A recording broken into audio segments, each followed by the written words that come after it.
Total War Attila was released in February 2015. As we approach the 10-year anniversary of this controversial title, it is useful to reflect on the game and the lessons it offers, to fans of Total War games and to the broader audience. One may think that this game has nothing to offer to outsiders of the series or genre, but I intend to demonstrate with clear and concise examples why it does, and why despite not being very good, it still has much to offer in the broader discussion of Total War. Before we get started, this video will only be discussing Attila and will not be mentioning any previous or later titles except when necessary to deliver evidence. The video will not be covering the developer's creative assembly except when necessary, and will not give an exhaustive analysis of the public reception at the time of release. This video is intended to be an assessment of the game and to make critical points when required. Attila in 2025 is in a rough state, with the infamously poor launch and performance issues coming off the back of Rome 2 and leaving much of the player base with a bitter taste due to perceptions of Attila being an expansion carved off and sold as its own game. In 2025, the game sits at an average of 2,000 daily players with a slow and steady decline throughout the last year, hitting a bottom of 1,600 in 2024. A slew of bugs can interfere with battles and pathing. Unit behaviors breaking, settlement battles, and the bugs with Attila's base shader compounding to damage the game's image with the public. Although it has been possible for many years to replace Attila's shaders with the upgraded ones from Thrones of Britannia and thus improve frames per second by more than 50%, whenever people talk about this game they will make sure to point out the poor performance. That's not unfair, of course. Creative Assembly could easily backpatch the game with the Throne of Britannia shaders themselves and claim they fixed the problem, but they do not. To patch the shader is extremely easy. You replace two files in the game's folder. It really couldn't be simpler. Attila launched with a campaign styled after the Barbarian Invasion expansion for Rome 1, starting in the year 395 and shortly before the birth of the game's primary antagonist, Attila. Throughout the campaign, the player will experience the impacts of migrating Gothic and Horde factions, seasonal and global climate change, and the ramifications of settlements being razed outright, losing all their invested value and productivity in the process. It was clearly intended by the developers to have a campaign that required very long-term thinking and to require players to adjust to economic contraction as the campaign continues. The concepts of population, having been abandoned in previous titles, could have been leveraged in Attila to great effect, offering a chance to display, if only in a token way, the impacts of the war's political instability and famine of the setting. Seeing some settlements grow to populations too large to manage would reflect the reality of the time, with much civil unrest as the pressures on food supplies and housing be made worse by growing cheap labor and different cultural values. Being able to offer voluntary settlement to populations of barbarian origin within Roman territory could have been extremely interesting, as less advanced barbarian factions with their deep honor cultures would experience disgust at the more settled, sedentary Romans and their debasement. In reality, we know that the influx of barbarian troops into Roman armies lowered their quality overall. Previously forbidden behaviors and undisciplined troops were unable to maintain the borders of Rome, which had stood for hundreds of years and been left to decay by kleptocratic leadership and a misplaced absolute faith in the empire's status. But none of these things were included. Attila was not adventurous enough to explore the boundaries of this human experience within these catastrophic events. Creative Assembly played their hands straight and adapted their reliable formula for a new game. If one was to compare at a glance Attila to previous titles, as features for this release can only ever be inherited or brand new, it is difficult to find any genuinely new mechanics in Attila. Climate change was not really that revolutionary, and enthusiasm for the presence or absence of any particular mechanic needs to be tempered by assessing its value. Population mechanics, if implemented believably and sensibly, could have added a lot of value to the game. Can the same be said for the religion systems we ended up receiving? If population had increased the absolute value of industrial buildings, commerce and culture at the expense of higher food, squalor and settlement tier, would that have been a more compelling and interesting dynamic than building a church?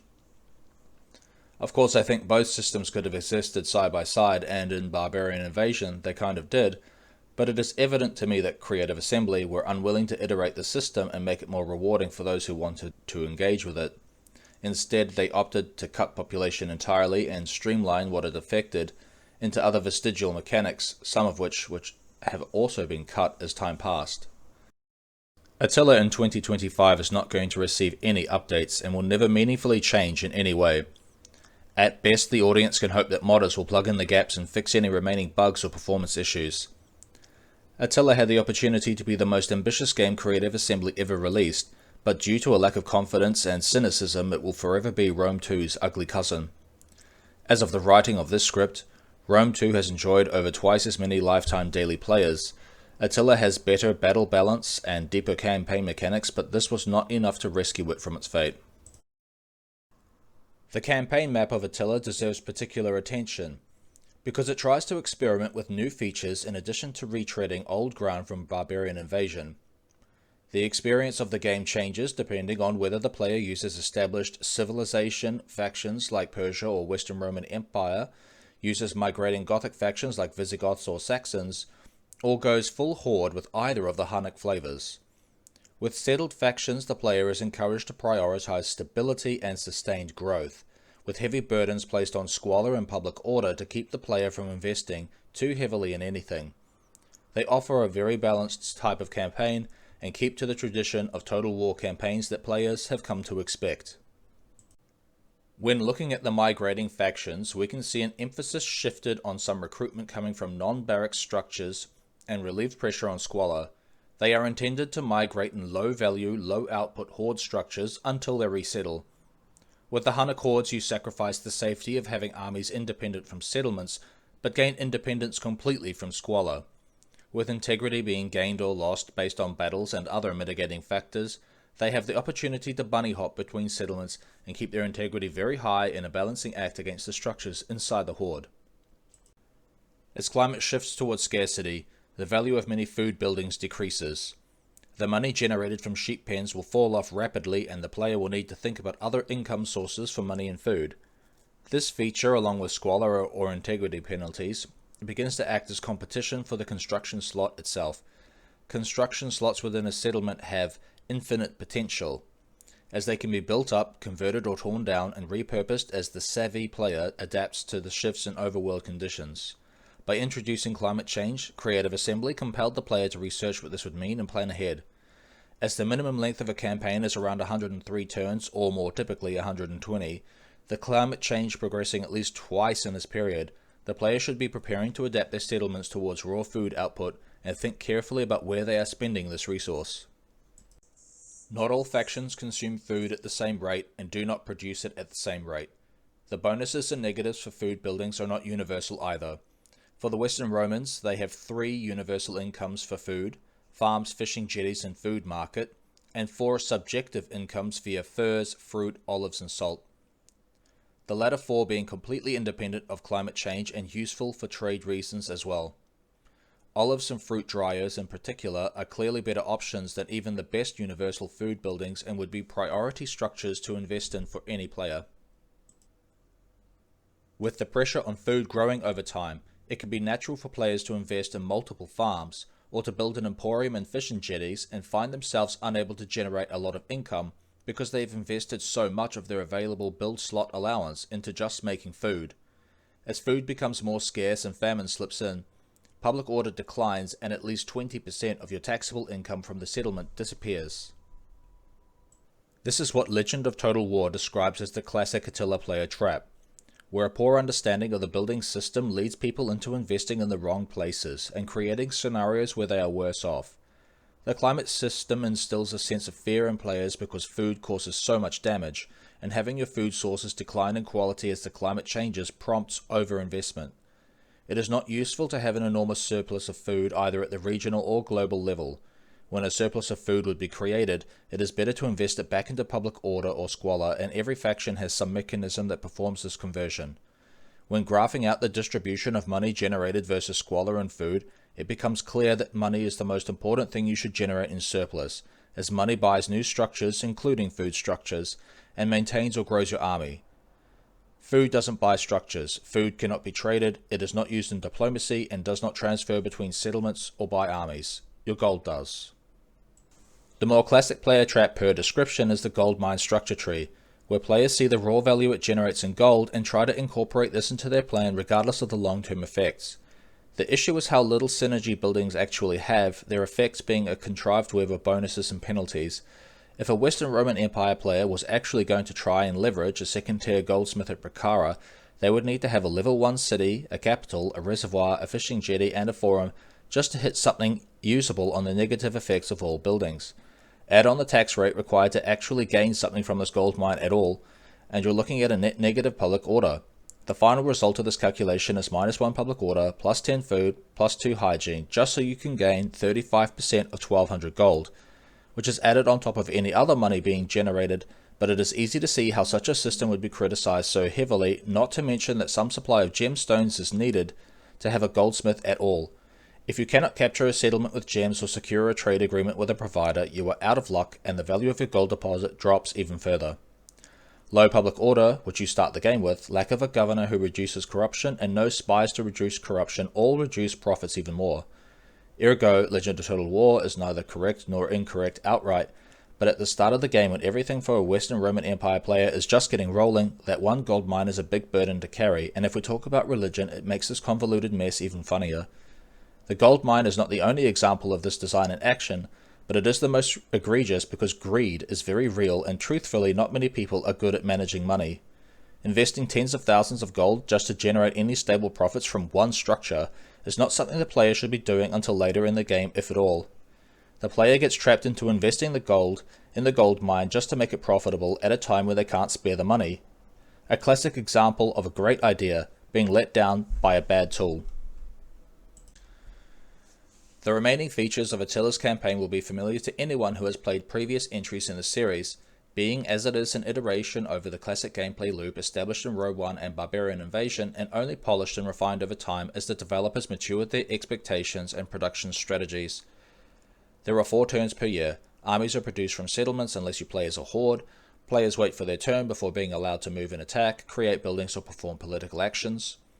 It is not useful to dwell on common knowledge. The game includes a very weak diplomacy system and the AI is biased against the player, turning down deals which would be favourable to them just to spite the player. Obtaining non-aggression pacts against outright inferior enemies is sometimes nearly impossible. These AI declaring they would rather risk invasion than have an agreement which gives them 10 turns to breathe and develop their nations. With discussion around the AI, which was originally going to have its own section in this video but will instead be divided up for readability, the campaign AI is very poor at decision making and will not take actions to save itself. According to developer commentary, the AI makes a fresh pass over its immediate situation every turn and decides from a tabled list of priorities what it will do. It does not remember any previous desires it had and will not consider any chain of results in what will happen with its current decision. It is not unusual at all to see an army enter some territory and begin raiding on a given turn, only for them to run away the next turn. It is not unusual for an AI to attack a settlement and either sack it or raze it instead of capture it, despite the player easily seeing the value in the capture long term. It is not unusual for the AI to start construction on useless buildings and then cancel them later, or to run a chronic food shortage, or to demolish its own development to fund some other adventure. The AI of Attila is a schizophrenic nervous wreck, which slits its own throat. On a recent campaign that went to around turn 130, I observed the Eastern Roman Empire still struggling with Tier 2 spearmen and settlements with empty slots. Is it any surprise that the developers give so many innate bonuses to AI factions when this is what they will do with it? I have never seen a single other video mention this phenomenon either. It escapes people entirely that the AI neglects its settlements beyond the point of failure and that the robust administrations one would reasonably expect from Sassanid or Eastern Roman Empire are floundering with low-tier units and mid-level buildings in unsynergistic distribution. In comparison to Shogun II, which regularly marches on the player's settlements using the best units available to it, the Attila AI will not make armies with sensible allocations of units. Fighting off barbarian armies with just a few sword units, a handful of spear units, and a majority share of javelin or archer units is a common theme in this game. Being invaded via the sea by the AI, which lands directly into Roman settlements and thus giving their units minus 50% to all combat stats, makes it possible to wipe out entire 20 stacks with only a garrison. The lack of investment in naval ships and willingness to kamikaze attack defended settlements compounds on the lack of immersion which the campaign AI damages with its silly and aggressive behavior. The AI then follows up with landing its naval units, including the bows or slingers, or even more ridiculously, the onager units, is so outrageous and out of touch for an enemy that is supposed to be trying to win the battle. Assuming the AI doesn't bug out and get stuck in between phases of being on land or on water, these weak ranged units are not a threat and easily mopped up. In the campaign, the AI builds armies that are incompetently assembled, and when it comes time to battle, it throws the units away. Unfortunately, the campaign in Attila, which had the opportunity to expand on the features it inherited from prior titles, decided that introducing a global climate or fertility feature would be its only innovation. I mentioned in a prior section that it would have been appropriate for the game to bring back a carefully implemented population system that would reflect how climate change, Hun aggression, and border security would allow the AI or even the player to change the demographics within the given empire. To improve productivity at the cost of security, and to enable conversion of smaller groups to your own culture or religion as you pressure them with vagrants and refugees. The game instead opts for a singular modifier called immigration, which sort of, does some of these things, but it is very vague, and the size of a town is never reflected by any additional urbanization or satellite towns, which could have been forcibly settled by foreigners. Perhaps Rome 1 did it better, requiring the actual settlement to be upgraded based on the raw number of souls living there before certain features became available. Neither system is perfect, and neither takes into account the transfer or relocation of expertise and manufacturing equipment. One is not even allowed to make a smith without the presence of the iron resource, which is conspicuously rare. In this capacity, the depth of the game is cut that little bit thinner yet again, and treads dangerously close to feeling like a video game with all pretext of suspended disbelief exhausted. These examples provided are where Attila gains most of its reputation for having a hard campaign. Absolute resource scarcity, a building system coupled with the slot-based settlements not affording space for making any given settlement powerful, a multitude of public order negatives with only a couple of sources of positive public order, random weather based on the dice roll for your given season. Winter can, for example, grant 10% extra industry income or grant -5 sanitation and kick off a plague. It can be advantageous for the player to allow a rebellion to start, as this will drain the negative public order at 20 per turn. When defeated, this gives military crackdown bonuses to possibly even turn public order green after a while. The hardest part of Attila's campaign is therefore maintaining enough momentum to stabilize and ready for expansion. For many Western Roman Empire players, they take the shortcut of dismantling the empire entirely and retreating to either Iberian Spain or Roman Italia, and getting their problems with public order and corruption taken care of early. While this is of course a perfectly valid strategy enabled and facilitated by the game's mechanics, it turns the Western Roman Empire campaign from the hardest in Total War into just another campaign similar to any of the others. Reducing yourself down to 5 core settlements and having a few 100,000 gold to invest straight into development gives anyone a tangible head start on the other factions, and would really be the optimal way to play for anyone trying it out. The developers did not account for players simply trashing 50 provinces and abandoning their entire empire that way. It completely breaks the campaign. The only fix to this would have been a negative public order modifier that lingers for a number of turns per settlement, meaning someone abandoning their entire empire would still gain most of the benefits but be dealing with a huge public order penalty for probably the rest of the campaign. Instead, this player gets a few rebellions that he easily kills in the cradle, fixes the public order issue, and continues the campaign like any of the other lesser factions, but with a gigantic head start on cash, more armies, and a buffer zone of wasted land that the AI will pathologically resettle, ripe for reconquista. Regarding Horde factions, they are based on the gameplay idea that your army is a mobile city and divorced from the supply chain and limits of traditional factions. As you upgrade your hordes, you gain access to new units and higher incomes, with the offset being a decline in integrity, where integrity functions as the public order of a horde. Hordes therefore have some advantages over settled factions, where they can afford to be more reckless with high-value units, thanks to being able to replace them wherever they lose them. By contrast, to make any troops above the basic spearmen, a settlement needs to build a structure which has troops attached to it. For barbarian factions, this could include farms or other structures. For Romans and Sassanids in particular, who play about as vanilla RTS as you could imagine, the burden on their building allowances means that they have to have an effective recruitment sector. An entire province needs to be dedicated to production of military units with upgrades. To leverage upgrades and extra ranks of experience onto newly produced advanced troops, a Western Roman Empire player needs to invest at least one recruitment structure, which is specialized for infantry, ranged units or cavalry, a military upgrade structure, and have a general in the location long enough to recruit the troops, some of which take multiple turns. If the general moves into enemy territory, he cannot benefit from reinforcements until he returns to that recruiting province and enters a settlement. Hordes avoid all this by carrying this around with them, making them versatile and agile to play as they attack armies and settlements with front-loaded advantages. Where hordes are weak are their reluctance to stack hordes in the same province, slow growth and limited ability to leverage the creation of more armies during a surplus against the burden of moving the entire population around to react to threats. Parking next to a river can provide the horde player with a tremendous battlefield opportunity, but it is not optimal to have any enemies nearby unless you were looking for them. The developers did not implement anything to prevent the AI from resettling regions after they have been raised.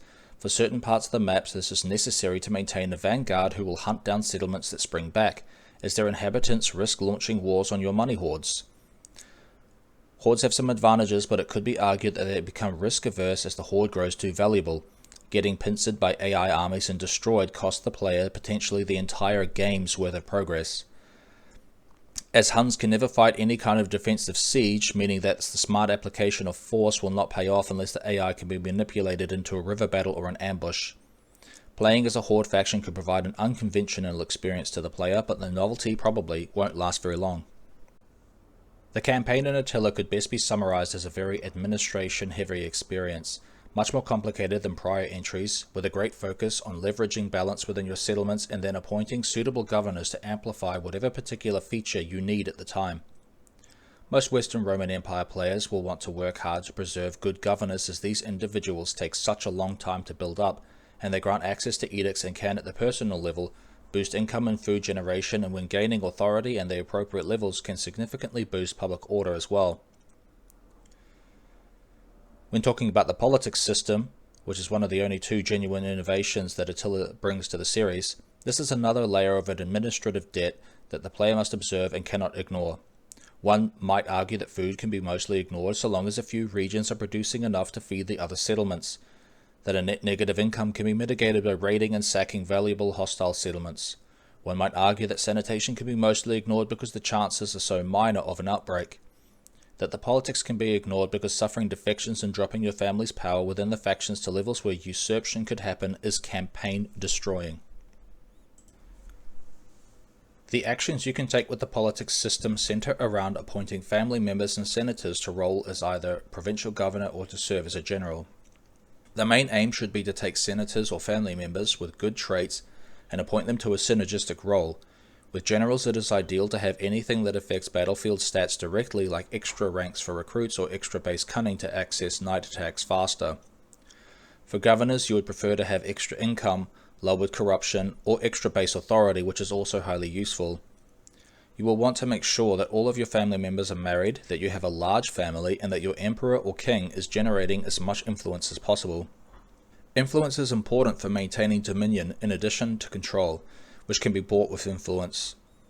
At some point the player stops keeping up with the administration. There is no auto management to take care of the settlements, and thanks to the change in design philosophy from Rome 2, you cannot leave any units behind to function as a garrison and keep public order in check. Every single thing needs to be handled manually. Let's quickly recap the things the player must take into account. Public order, affected by dominion, traits, diplomacy, disease, food shortages, local weather conditions, enemy army raiding, agent actions, instability, devastation, religious differences, and the nebulous immigration factor. Sanitation, affected by buildings, local weather conditions, agent actions. Food, affected by agent actions, local fertility, buildings and building quality, governors, local weather conditions, and raiding. Religion, affected by agents, buildings, population osmosis, native population, religion, and edicts. Factional politics, affected by influence and control, which determines dominion, dominion level effects, family members who have more influence than the leader, senators with more influence than the leader, factional officers fulfilled or not, loyalty, marriage status, wife quality and children, factional heir, periodic situations. Regional income and growth, presence or not of trading or building resources, impassable terrain or access to water. Where armies are and who is leading them, what they are doing and if they are diseased or not, maintaining appropriate amounts of the right units, mercenaries availability and recruitment access. Agents. What are they doing, what type they are, where they are, and what level they are. And that list is surely not exhaustive. Attila's campaign is not harder because the AI is smarter than any of the previous games. It does nothing you didn't expect and it makes plenty of blunders along the way. The campaign is the hardest in the series, particularly referencing WRE, because of the sheer volume of problems you are expected to handle at the same time, and if you elect to preserve your empire properly, you'll be fighting a near-endless stream of battles on top of the necessary, mandatory, paperwork that Attila requires. As of the writing of the script, I have fought 112 battles in 19 turns with WRE. I have lost 16 settlements and achieved over a dozen heroic victories. I think that's where the fabled difficulty comes in. Just merely playing long enough to see victory on the horizon as everything is falling to pieces, and enemies grow bolder with more armies attacking more settlements and more rebellions and more aggression from the Huns. The actual bread and butter of building an empire and having armies moving around like a more simple game in the series, e.g. Rome 1, is easier than ever. What makes this campaign hard is all the managerial issues along with random events and seasonal conditions worsening your empire's quality that can create the illusion of difficulty, but it is not actually difficult. Actual difficulty would require decisive input from the player every turn and have their actions produce an immediate effect. This false perception of difficulty stems from an ignorance of how the game is extremely random, with AI doing illogical things, seasonal changes randomly making your provinces worse, and your own faction members gaining negative traits that could cripple you if not mitigated. None of these things are in your control. You cannot prevent them. Most of the negative modifiers to your cities and armies like diseases and integrity, factional loyalty, and basic concessions like upkeep or food are mostly ignored or outright ignored by the AI. You, the player, are merely left to clean up the mess when you notice it, and not many people enjoy feeling like a janitor. The aim of art is not to represent the outward appearance of things, but their inward significance. Aristotle. Let's take a break from these heavy topics and enjoy some of the visuals and sounds the game offers. I've always thought that this game was particularly beautiful, and the sound design holds up as well.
The theme of Attila was the prophesied end of the earth.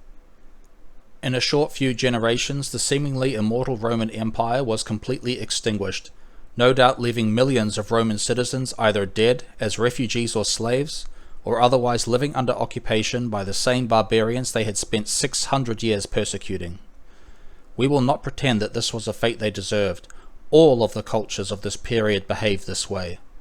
If the Carthaginians had managed to destroy Rome earlier in history, it would merely have been their culture controlling the majority of Europe. History is full of these kinds of stories. So why is Rome so special? Why does the story of the rise and then the fall of Rome capture the attention of the world so easily? Some of it is because they managed to do what seems impossible even today. They created an empire that outlasted almost all of its competition. The Western Empire survived for 650 years, and the East took another millennia to finally collapse. The story of their rise is one of constant agitation against their neighbours. They were not good people by our modern sensibilities, and they were more likely than not to just outright invade you than engage in diplomacy. They believed in manifest destiny, that they were placed on this world by Mars to march forth and conquer the world, and they were strong enough to do so. Curiously, if one reads Seneca's Letters from a Stoic, he has several excerpts that sound eerily familiar to our modern day. He writes about moral and social decay, about corruption and endemic nepotism in the leadership of the empire, about rich people building special extensions to their houses where only basic amenities are present as some kind of detoxification from their debased and lavish lifestyle. He writes about fitness-obsessed gym users and the women of his city. He writes about hiring a personal trainer just to keep himself fit. He stayed in Scipio Africanus' residence some 300 years after the great man's death, and writes down for us in the modern era how humble and unimpressive it was.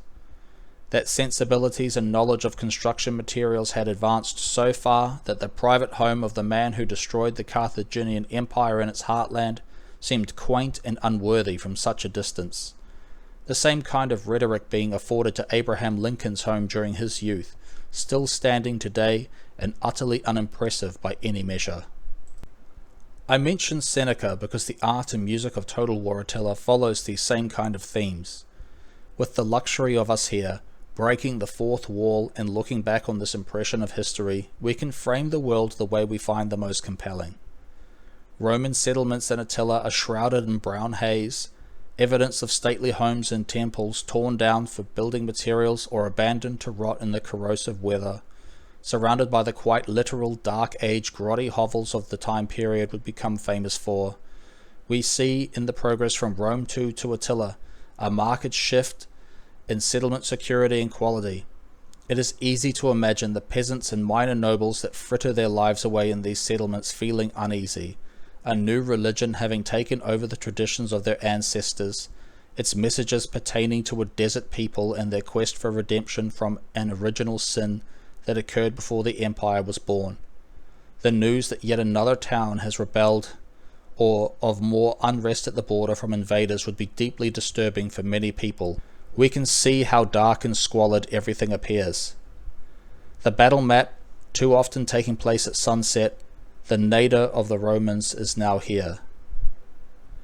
The population of Rome itself had fallen from a peak of around 1 million to only about 400,000 by the time the Visigoths sacked it.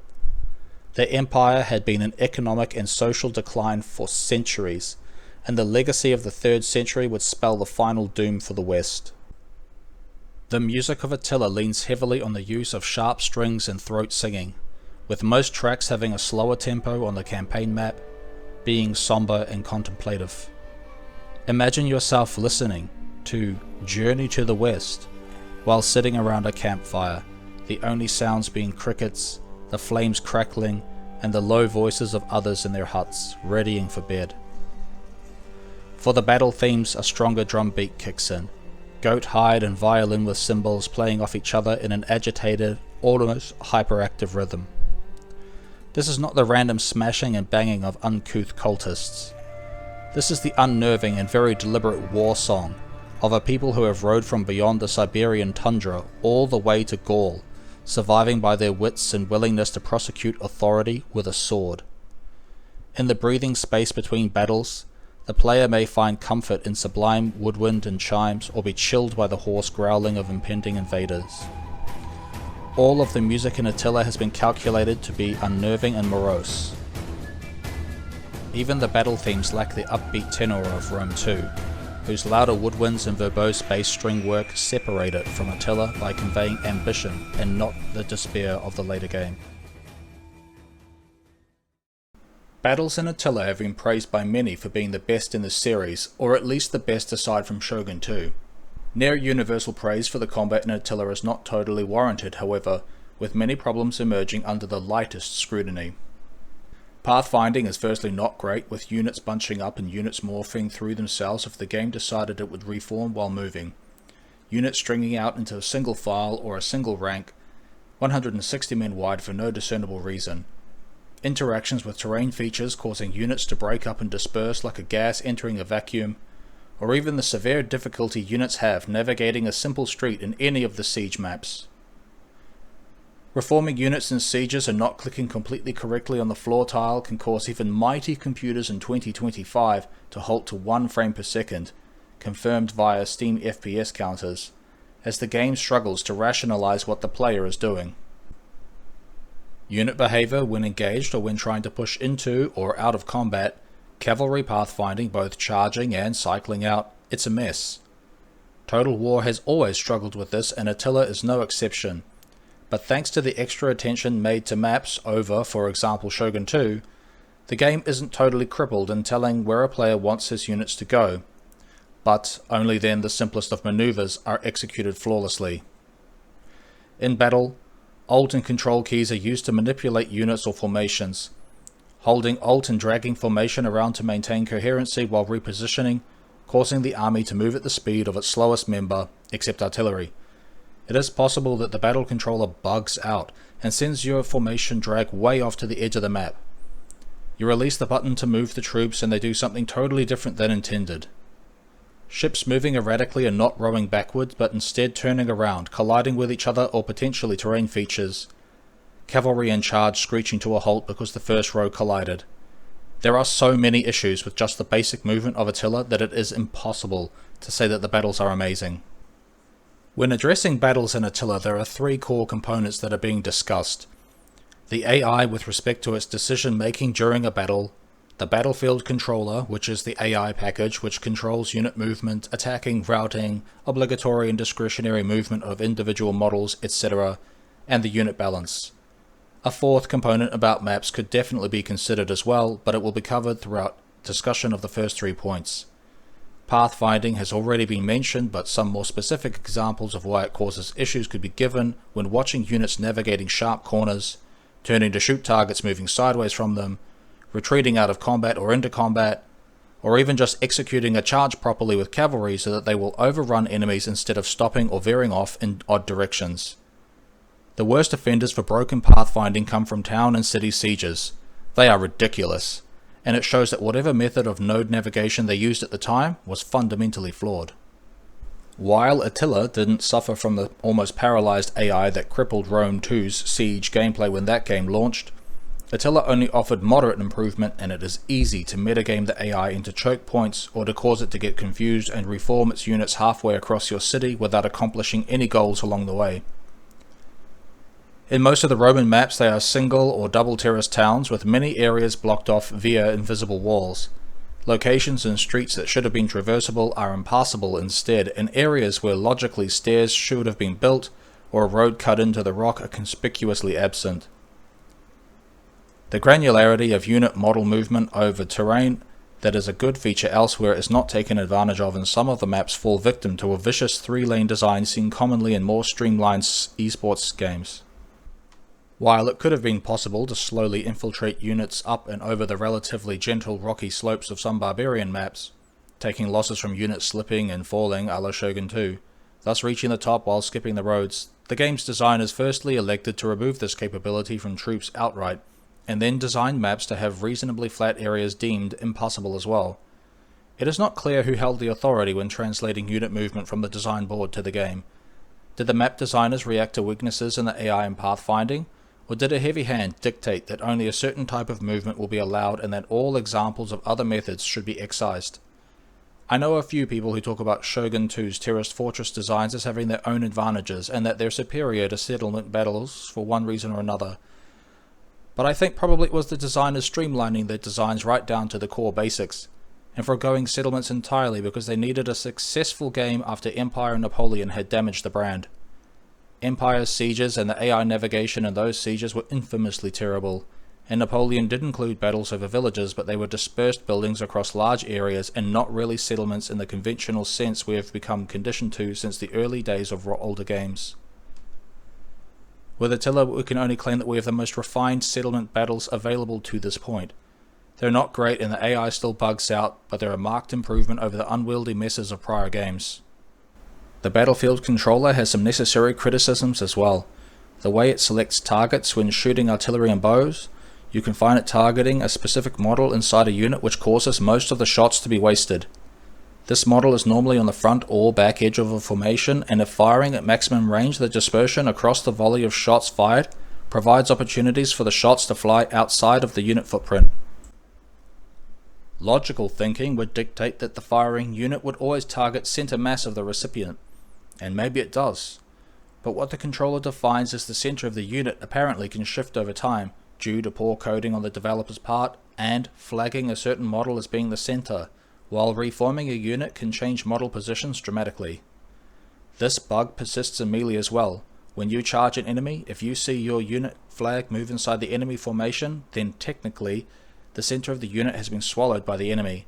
When chasing routing units, even if you have viable targets within a few meters of your pursuers, if you click to attack and the flag that denotes the target center is further away or somewhere else inside the map entirely, your unit will abandon this opportunity and run to the banner to attack where it is designed to. This is a serious and enduring problem, because how can you enjoy a game where your actions are being misinterpreted by nonsense within the programming, if your units don't shoot in a way that makes sense, if they don't charge or attack in a way that makes sense, if they can't even move in a way that makes sense? What is the point? Try clicking some units around and see how long it takes them to do the old swirly whirly, where the unit rotates on itself like a vortex, as the battle controller completely gave up and needed to shuffle the entire unit instead of just reassigning the unit face and having the unit turn around. Unit balance is where the debate will take its ugliest and most nebulous phase. Attila has been afforded a lot of praise over the decade for fixing the issues with Rome 2's combat and introducing a more believable and decisive battle flow for players. But what did Attila actually fix? And what were the root issues with Rome 2 aside from bugs? What is more believable? How is it more decisive? Other than overt changes, what changes behind the scenes were made to improve the game over its predecessor? As you can see, this is a very complex and embedded issue, as perception of something being better is not necessarily rooted in truth. We must temper our expectations. There is an entire field of psychology dedicated towards tricking your perceptions. Starting from the top, what was wrong with Rome 2's combat, and was unit balance actually part of that problem? It is common to point to the bloated stats of units in Rome 2 and myopically assess that this is the main point of failure, or to make assumptions that something feels wrong and then look for evidence to support the theory. To understand how Total War games calculate the combat performance of a unit, we need to get a few things on the table right now. Melee attack is reduced by melee defense. There is a base hit chance that changes with every game. Armor in Rome 2 and Attila reduces damage by a random value between 0 and the stated armor amount. Charge bonus adds melee attack and damage based on the bonus. Charge bonus fades over time, normally 10 seconds. Morale controls how long a unit fights before fleeing. Morale is reduced by many factors, including the number of soldiers lost but not hit points. Prior to Rome 2, units had 1 hit point and relied on mitigating taking hits to survive. Rome 2 and onwards, units have large hit point pools and rely on armor, melee defense, and other factors like shields or bracing to reduce damage taken. If you're watching this video, perhaps you have seen some of the famous clips out there of rare charges in Rome 2 not causing any kills with cavalry.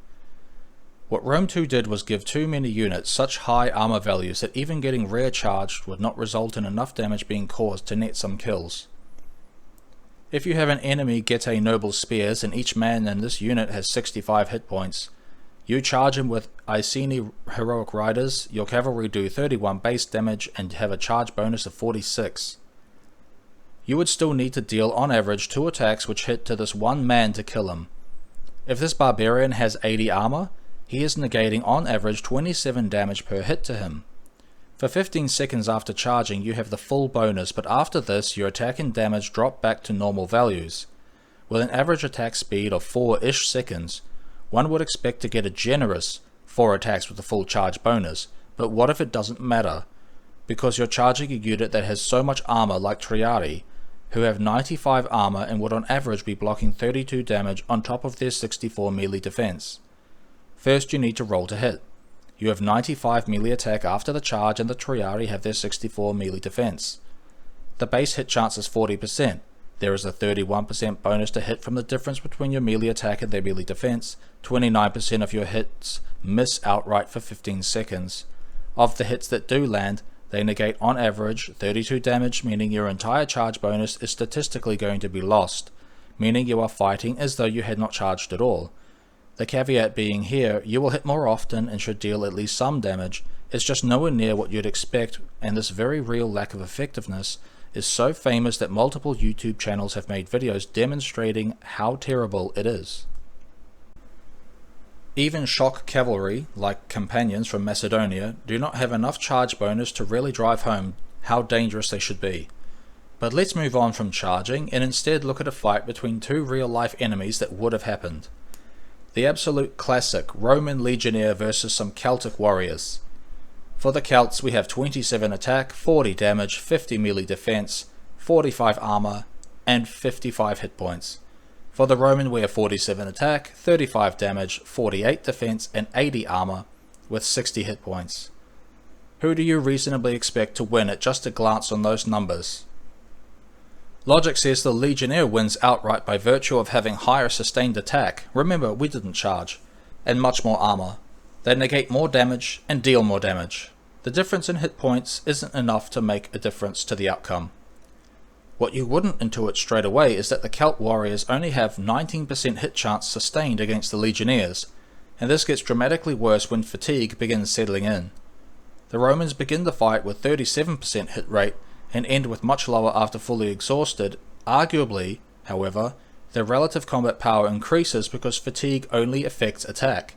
When you factor in armor, it becomes the tipping point. Prior to this you could have argued that if the Celts got off a good charge they would stand a chance, but they would be weak in a sustained battle. With 80 armor negating on average nearly all of the non-armor piercing damage that these Celt warriors are dealing, they will be forced to cycle charge with multiple units, rare charge, or otherwise perform any other APM burdened activity to help them. The Roman player also has these tactics available to him, placing the onus of raw player skill on the Celt faction, who has to simply do everything better than the Roman. I would not argue that the raw stats are the issue with the combat, because there are troops available to the Arverni Celts that would be direct competition for this Legionnaire, but rather I'd argue that overgenerous armor values make players frustrated because of the way armor reduces damage taken universally. So even when rare charged Arverni chosen swordsmen would just not take that much damage from infantry or from cavalry. You can attack these troops in the rear and bypass their melee defense, but between bugs knocking the men over and not damaging them, and the victim's armor forcing you to attack twice minimum in the first place, it is infuriating for players to watch carefully articulated strategies fall apart as the melee ensues and your units get bogged down in another tedious, drawn-out fight.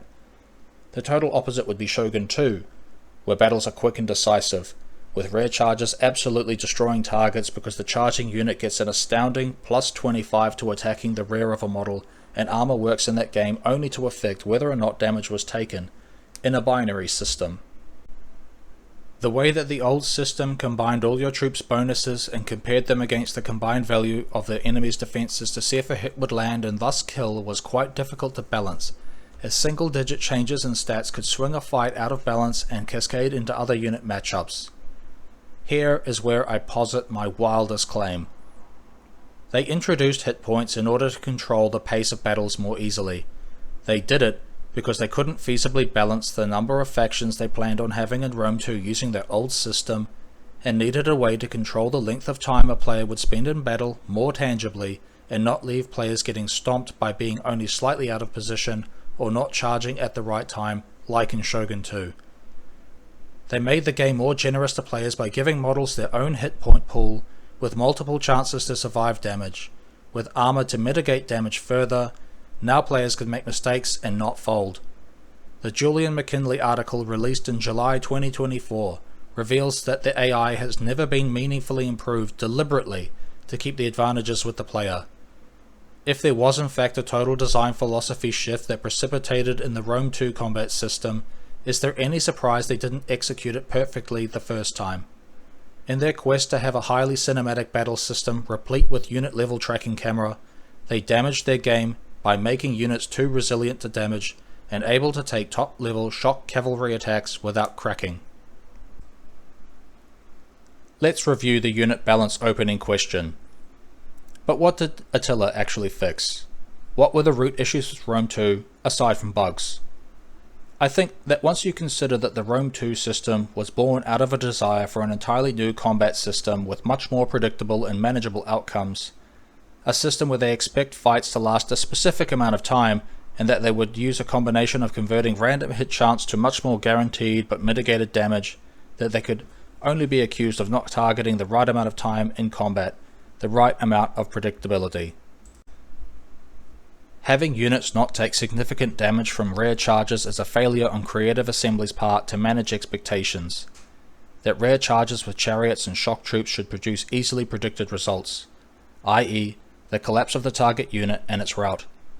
That Creative Assembly failed to identify what a good amount of time in combat actually looks like because blocks of infantry can look like they just fight forever, with it taking 5 minutes for one to eventually reach the morale damage threshold and waver. What did Attila actually fix here? Why does Attila get so much praise and does it deserve it? First of all, across the board reductions to armor would be implemented. The highest armor troops in Attila have only between 62 and 77 armor, with the highest in the entire game being 80, owing to Gyan of Spa shock cavalry. In comparison to Rome 2, where infantry frequently hit 80 armor and over 100 in some cases. The guaranteed damage we spoke about is taken more often and in higher quantities. If a charge from a unit of lancers strikes home, even braced and reinforced spearmen in Testudo will still take casualties if struck from the front. The humble step lancer from the Hunnic faction has a whopping 201 charge bonus but a meager 10 normal damage. If you are not charging with this unit, you are wasting time. If you are stuck in a melee, you are wasting the charge bonus. It really can't get any clearer than that.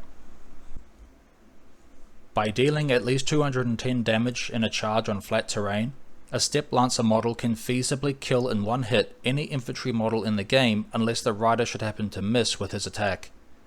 Straight away we see the difference in philosophy. 201 charge bonus on a tier 1 functionally unarmored and unarmed Lancer unit compared to a high tier General's Bodyguard in Rome 2 with a measly 46 charge bonus. I don't subscribe to the argument that they made these changes because Attila focuses on the Hun invasions and so cavalry need to feel strong. I think that they made these changes because they knew they had made a flawed system in Rome 2 and simply didn't want to spend any effort fixing it beyond trimming the tall poppies and balance waves. Much easier for them to start off completely fresh with a new game. How would it make sense to argue that Attila needed strong cavalry because of Attila and the Huns? What about Parthia, the Scythians, or any other faction with a lot of cavalry who needed them to be impactful to distinguish this playstyle?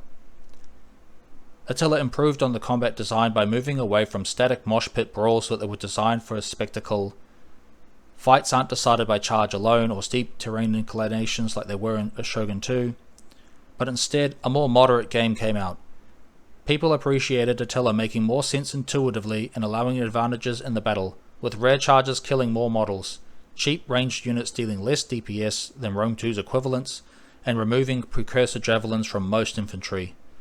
It was simple changes based in common sense that has been rewarded by a decade-long opinion that battles are just simply better than Rome 2 and amongst the best in the Total War series. Attila's sieges are probably best reviewed in a vacuum. Unlike with units, it is much more subjective whether or not sieges are balanced or better than before.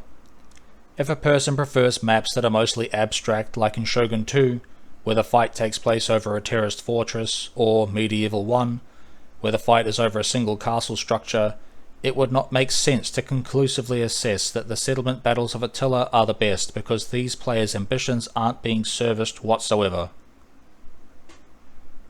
For players who prefer settlement battles where the plausibility of non-military residence is presented via the presence of housing and markets, Attila is a good addition to the series, but only because their particular tastes are being catered to. If this video was to maintain integrity when looking at sieges, it is therefore necessary to only concern itself with settlement design, the reasonableness of the layout and any defensive concessions, and to look at how armies are played within these settlements, the actual ergonomics of playing the siege battle. A siege battle or settlement battle takes place in essentially 4 formats. A settlement without walls or a port. A settlement with a port. A settlement with walls and or without a port. A unique major city. The walls may be basic or may be advanced. The port may have a complex garrison attached to it, or it may not. The settlement may have a single primary layer of elevation, or it may have several layers of elevation, including clearly artificial ones intended for defences. The settlement design itself is strictly not a matter of taste. It is objective to assess if a settlement was realistic in layout, with respect to battlements and structure density, with respect to the likelihood of a settlement having advanced or basic defences, and whether or not the walls or palisades having such oddly large gaps between where onagers can be encamped would make sense. While it is natural to expect the organic growth of towns and cities to interfere with defences in some capacity, it is much more reasonable to assert that the powers of the land would be securing key locations. The high ground, the natural valleys, the coastline, rocky or rubble-strewn areas, as locations of defensive interest and fortifying them, as defences take time to set up and require careful thought to get correct. Attila's siege maps play with this idea and has a good variety in layouts. Maybe the game does need a few more maps of each type, but for what you get up front it has a couple dozen highly detailed maps with unique layouts which also change slightly based on how much damage the settlement has suffered and the season. Some criticism of the siege maps is that they will still feel a bit samey after a while, with one area in particular around the Swiss Alps having the same map, just orientated slightly differently depending on exactly where you are fighting. The critiques I would level against the maps is how they use the same ones all over the empire. In a strange way, I would expect settlements in older parts of the empire, like Italy or Spain, to be very poorly defended. Their large stone walls torn down centuries ago for materials. If any walls remain, they would be token in nature and mostly useful for basic security like keeping animals out of the town. Near the borders with the barbarians and desert regions, I would reasonably expect much higher walls, more defensive towers, more sophisticated networks of trenches, spiked pits and palisades, defilades, and generally speaking far more obvious presence of continuous military occupation. Therefore, when penetrating into the older portions of the Roman territories as a Saxon or Swabian faction, the player would find sprawling, yet meagre and poor settlements, with unhealthy, unhappy populations, in districts full of derelict buildings and squalor. How do we know something like this is realistic? The Colosseum in Rome was abandoned for many centuries and at times was a prison, a church, and nearer to our modern era, was regarded as practically haunted, for all of the murders and kidnappings happening inside its crumbling walls. A mighty symbol of Rome's status as a global superpower, reduced to housing the worst human beings in a civilization. The homeless and perennially criminal camping among the cages and elevators that housed gladiators and lions. The irony of it all.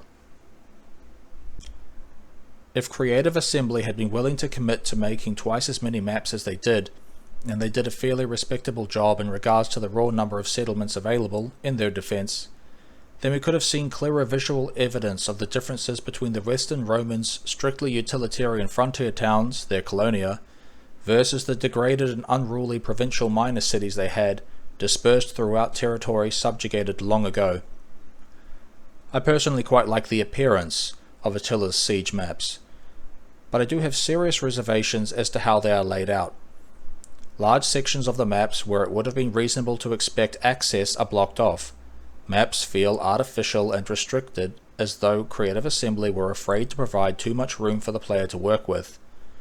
On some other maps, however, like the infamous ones with a single bridge over a river, the player technically can attack the town from around 270 degrees worth of land, but the civilian buildings are positioned in such a contrived and ridiculous way, the pathfinding of units within siege maps so poor, that the player might struggle to get units to behave the way they want, to move the way they want, that they end up restricted to just a few lanes of access anyway.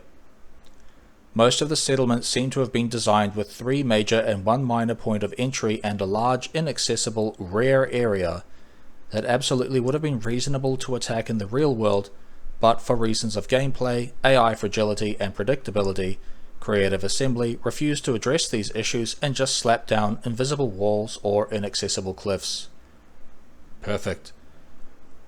I might have liked to see units be able to move through these residential areas with all the risks to their cohesion, getting picked off or funneled into inescapable kill zones where neither pressing forward nor retreating are viable options for the unit within.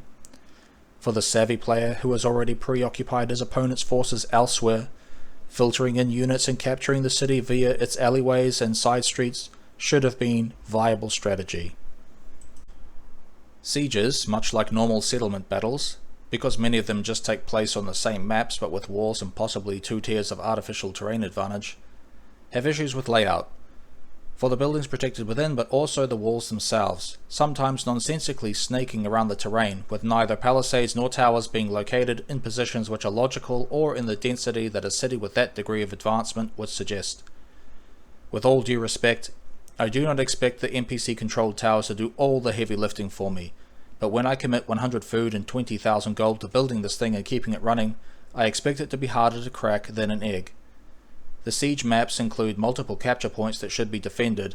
These provide morale bonuses to the defender and penalize them for being captured. With sieges coming in either small or large format, representing developments made on the campaign map, and have either separate or incorporated towers with respect to the walls, it is possible that most maps have 2 completely separate appearances. I was genuinely impressed with the work that went into these maps and have been mostly happy with them. However, the siege maps aren't perfect. On screen you can see a number of examples from a single map of areas that are inaccessible to your units, areas that are protected by the frailest of defences and would absolutely not stand up to any pressure. It's not just about attacking, we must also consider the practical concerns of the defenders, where they might want to have units blocking choke points around their residential housing or industrial sectors to give them the opportunity to cut off or rear charge the attacker if the attacker was lazy and didn't secure the streets. How about this example? A curtain wall with no practical line of sight to the streets it was designed to protect. How about another? And another. The archers that might sit on this wall can only lob their shots onto enemies at medium to long ranges. They cannot directly target troops beneath them and shoot with the bonus accuracy afforded at short range. What were the designers thinking? I think it was lazy design. They discovered they had problems balancing their sieges and contrived to place large structures that no reasonable governor would allow in front of military defences, blocking their line of sight. Much of the time these areas are not considered dockable either. Like palisades or walls, there is no bonus to rate of fire or accuracy. It is just a vestigial map feature. Navigating these settlements is difficult and produces many bugs that remain unfixed in 2025. See how these troops compress onto the edges of buildings and stop moving as a unit correctly. Or how about it being critically unclear where is or isn't traversable terrain, so therefore you try to move your unit to an area but it refuses an order or aligns itself the wrong way. How about click dragging or formation and having the game drop to below 1 FPS because the engine can't handle what is happening? Sieges have other issues too, like the AI preferring to overload a single wall and not probe for weaknesses. Do not shoot residential structures to set fire to them. Do not target towers to disable defences. Can be baited into chasing scout cavalry around and around their settlement taking tower fire. Or ranged units moving up to fight docked archers at a disadvantage and not bowing out. Or best of all, baited into attacking any naval unit which lands, even when there are 5 ships of naval archers lining the beach waiting to gun them down, like Dark Age machine gun pillboxes. I do not think that sieges are Attila's strength at all. I still appreciate them for being interesting to look at and a valiant attempt at creating something armies would believably fight over. compared to the boring and contextless fortresses of Shogun 2, but I will not defend them any further than that. There are far too many problems with them to support them beyond what I have. It is time to make a cursory acknowledgement of the field battles. Let's keep it brief because there really isn't much to say. The field maps seem at a glance to have been randomly generated, then populated by hand with small batches of trees, dubbed tree acne in modern parlance, and perhaps a building or a road subject to specifics. There is a very large number of field battle maps to pick from, and they will change appearance based on the current season, with winter and summer showing dramatic differences in presentation. However, in the practical sense, it makes very little impact and is mostly for show. In older titles, it was possible to exhaust units from the wrong climate by merely having them stand around, but in this modernized design ethos, they may suffer slower fatigue recovery and remain fundamentally unaffected otherwise. One of the dumbest things about this game is how the enemy will camp a location and wait for you to assume a dominant uphill position and then obediently sit there while you waste their ammunition, with either Skelt Cavalry and their onagers, or Testudo or Shield Walls and their regular archers. Once the battle is joined in earnest, the AI fights to the death, and you will wipe out 90% of their army before they flee with army losses, causing them to mass shatter. This is also confirmed by Julian in his expose.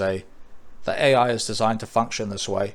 It was a deliberate set of decisions made by the authorities within Creative Assembly to do this. The goal of this video had been to talk frankly and earnestly about Total War Attila, and to try and express in the most clear and concise way how the game played, and what issues it suffered from. With 300 hours and counting worth of experience with the title, I was drawing from my compiled experiences with the game while playing my third Western Roman campaign, on Legendary, without abandoning any settlements, in order to ensure I had a fresh and accurate memory of the game. After so many years and so many battles, how do I feel about Attila, and at an impersonal level, does it deserve the praise it gets, and is it worthy of continued investment? I still appreciate Attila for all its flaws. I get frustrated with the shoddy AI behavior and the excessive frequency of settlement battles. I do not really understand why Creative Assembly insisted on balancing their campaigns around just being more annoying on harder difficulties rather than actually harder. Remember when I mentioned that real difficulty requires the game to respect that the player will take decisions and to reflect that? It is patronizing to have difficulty systems where the player is constantly hemorrhaging resources and time just to return to the basic play state of a lower difficulty. Instead of giving flat penalties to public order and legendary difficulty, could the game have instead included more dynamic interactions with currencies and religion? The difficulties in justifying Christianity, which was blamed for sissifying the Roman populace and preparing them to be invaded, has been a point of contention for over 1,000 years. The Romans used trade as one of their weapons as well, convincing allies to trade in Roman tender in the long-term hope of raising the value of their domestic currency and making the Roman talent the preferred method of payment even in remote places the legion never visited. If English is the modern lingua franca, the Roman talent was the ancient petrodollar. If you wanted to do any serious business, you needed to trade it in the coin of the dominant regional power, or else you would suffer from an unfavorable exchange rate. Incorporating this into Attila could have been done with things like tariffs on trade agreements actually coming out of the player's pocket when traded with another nation's currency. With things like population being an actual rational number that the player could have drawn to their side with rational offerings like stability and prosperity, or lose population due to desertion during hardship and famine. Difficulty is dynamic and needs to allow the player to account for it, plan ahead and recover from it, or optimally defeat it entirely through clever application of the game's mechanics.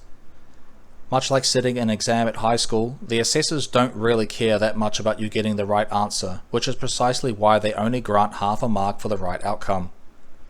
For all they know, you personally had advanced knowledge of the test questions and simply memorized the answers. What these assessors are really looking for is your ability to lay out in a logical fashion the actual flow chart of operations that led to the right answer. If we get an algebra question asking x minus 6 equals 9, and you give any answer other than x equals 15, you're really in for a rough time. In game design, things need to be logical and produce repeatable outcomes when tried a second time, and a third time, a fourth time, and a fifth time. If you don't have a system capable of delivering repeatable results, it suggests that you have a lot of randomization in your game, or your game is just too hard. as it ignores the fundamental idea that games are designed to lose to the player. Therefore, if a game has so much randomization or artificial bloat that even good players lose more than they win, you've designed a slot machine, and not a fair sport founded on integrity.